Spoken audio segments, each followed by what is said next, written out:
Hello, I'm FPX Toycat, and it's pretty normal after a major update, like say the Never update, to see a sub-update come out afterwards that fixes some bugs and does small things like that. We've even seen this happen with 1.16.1, which just released for the Java edition and fixed some bugs, which is why it's so weird that 1.16.2 just dropped a beta, but it's not just a bug-fixing beta like we always normally see, but instead has a whole brand new mob, the Piglin Brute. This is a Piglin Brute. It is a brand new mob. It's extra terrifying for reasons I'm going to be diving into in today's video, but we do have a major addition which is going to be coming in one of these sub-updates, it seems, and it's super confusing, super weird, but I'm excited to talk about it and share it in today's video because indeed there is a brand new mob and it's super strange in my opinion, and maybe you agree. But yeah, let's dive straight into talking about what exactly is happening here, because you might notice how I'm wearing gold boots and yet he attacked me anyway, because yes, this is a brand new update with many bug fixes, many changes, but the first one is a way to make the bastions more challenging.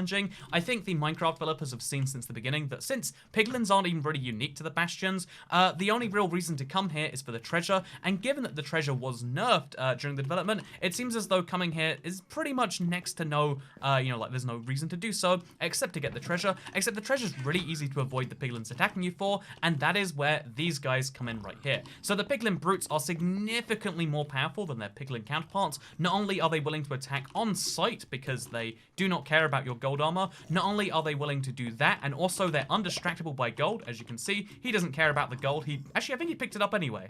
Yeah, oh no, he didn't. But he doesn't care about the gold. He just cares about killing you and protecting his treasure. You are an intruder, regardless of how much gold you wear. He doesn't respect you, and he wants you dead. And he has a lot of health and a lot of damage to back it up with, too. As you can see, he did 2.5 hearts of damage to me right there. Pretty serious. And also, as you can see, even with the strongest sword in the game, it still took me 5 hits to kill him.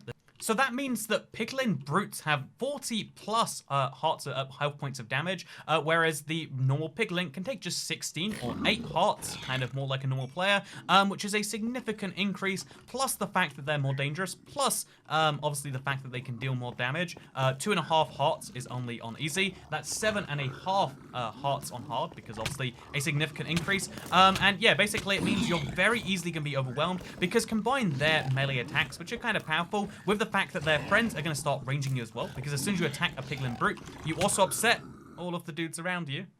And what you end up with is a recipe for disaster. These are, enemies that you really do have to take seriously. They're the closest thing we have to like a boss mob in the Nether outside of, the Wither, which is in any dimension.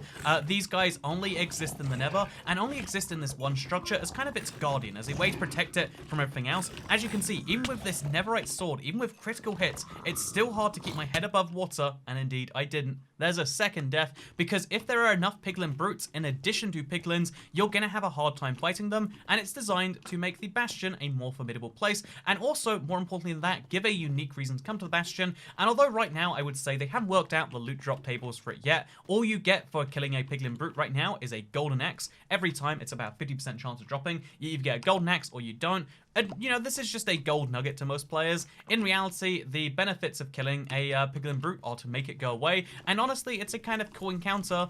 But as far as like, is it like a finished feature? There doesn't seem to be any reason for it to exist besides challenge. And do you like some challenge? Then heck yeah, better believe that the 1.16.2 update adds that in droves. But the weirder thing here is the fact that they're adding a whole new version of the Piglin. The Piglin Brute, this weird thing that sounds like a feedback idea, and indeed I found it on the feedback site, as you can see right here. But this is a very weird addition to Minecraft in my opinion, and I want to see how it gets balanced over the coming things. It will presumably be coming out for Java soon, but right now it is a Bedrock exclusive, and I imagine they'll both sync up their 1.16.2 updates so that this can come out there, because also in this update there are fixes for Bedrock specific things.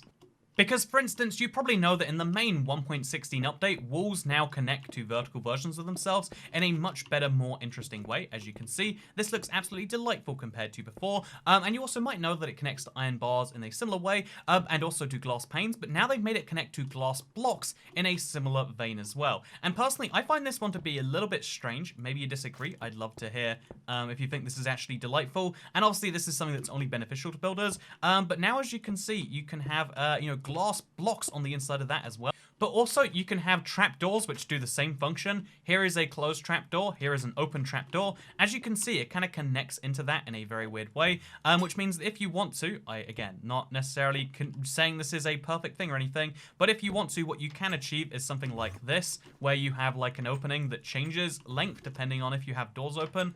Again, not sure if this is perfectly usable by anyone, but I find it fascinating regardless of you know, that noise, and maybe you do as well, that you can have this kind of difference.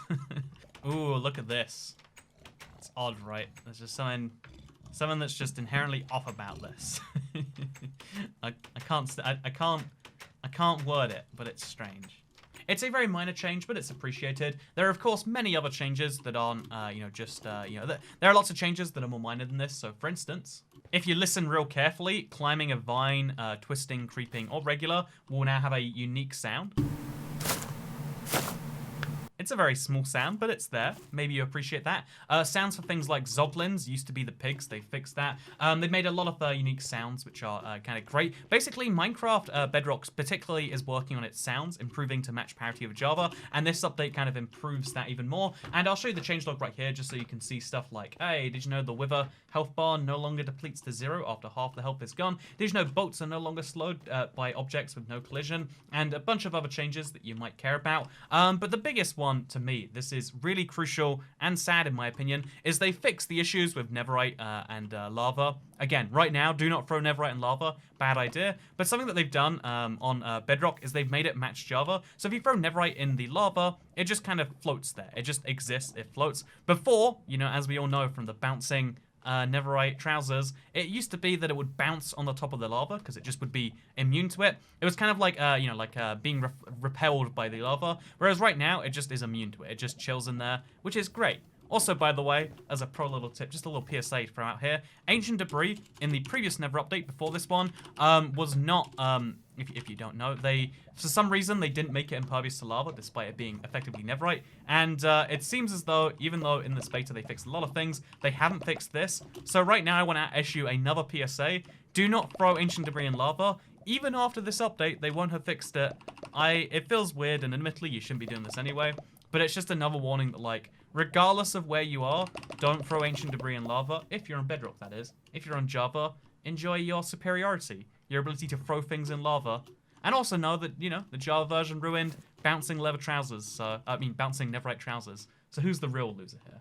But yeah, definitely the most interesting thing in this update is the fact that there are now two versions of the piglins. There's the normal piglins that have a crossbow or a sword, and then there is the piglin brutes, which have a golden axe and can deal more damage. They even have this little gold bracelet on one of their hands, and I find this so interesting that this didn't make it into the main update, and indeed, I find it interesting that they're just adding it in a point version update, something that I think will be happening a lot more from now on, because here's the deal, Minecraft Java and Minecraft Bedrock are trying to synchronize release date names. There's a reason this update isn't the 1.16.1 beta, because that already exists in Java, even if it doesn't exist on Bedrock yet. Maybe it's planned and it's rolling out now or something, but it seems as though they're going to try and synchronize even through this, which means if there is a major content update coming for Bedrock, presumably they wouldn't call it 1.17 because they want 1.17 to be the same update across Java and Bedrock, whether it's a cave update or it's the snowiest snow update. But whatever update comes out, they want to keep the major releases synchronized, so we might see a lot more sub-releases between platforms. I mean, again, we saw 1.16.1 exclusively for Java, 1.16.2, and indeed, right now there is just a mob that exists on Bedrock with no announced plans of which snapshot or whatever it's coming to Java on. It's very, very interesting in my opinion, and maybe you agree, or maybe you disagree, and you hate this all. Maybe you think this mob is dumb because all it is a harder version of the piglin, or maybe you like the bastions are going to finally have that extra oomph to them. But personally, if I was going to pick a feature to leave out this update and bring later via a point update, I'd say that the the piglin brutes are probably one you would want to add in there early. So the bastions have their kind of, again, scary effect. You'll be scared of them from day one, whereas people are going to go right now. They're going to find bastions to be pretty doable. They'll wear some gold armor, realize, oh, that's the tip. And then later on, piglin brutes will come. They'll ruin the point of gold armor, which, again, right now it had some point at least because you could deflect piglins. Now gold armor is useless if you're actually raiding the bastions. It's only useful for the rest off the biomes where you won't find these guys, obviously. And as a result, I just find it to be kind of a weird balance in the Minecraft cogs. Maybe it was literally just they wanted to add it, but it got too buggy at the last minute or something like that. But we didn't see it in any snapshots or betas, or even a mention of it till now. So it's kind of weird. But either way, I guess beggars can't be choosers. I'm excited to see a brand new Never update mob, and maybe you are too. Or maybe the thing you're most excited by is the fact that updates are going to get weird from here on out, and we're going to be seeing a lot more point updates with actual features in, which means that unlike the previous system, if you're on Java, where there's just an update a year, sometimes a tiny one like the B update, maybe we'll start to see more updates that like this one that are small, but just peppered in throughout the year to kind of match how Java had done things, to match how Bedrock had done things before. So yeah, this is good news for Java. It's interesting news for Bedrock, and it's weird news for everyone. I do have to say that much at least. Either way, I hope you all enjoyed this video. Let me know if you want to hear like a more in-depth discussion about how updates clearly have to go from now on, because Bedrock updates so differently to Java that trying to fit them in the same update system is going to have a lot of fun implications, I feel like. Maybe I'm wrong though, you know, maybe they'll all work it out and things will be happy from here on. But all I know is I hope you all enjoyed the video, because I'm going to see you next time. Goodbye.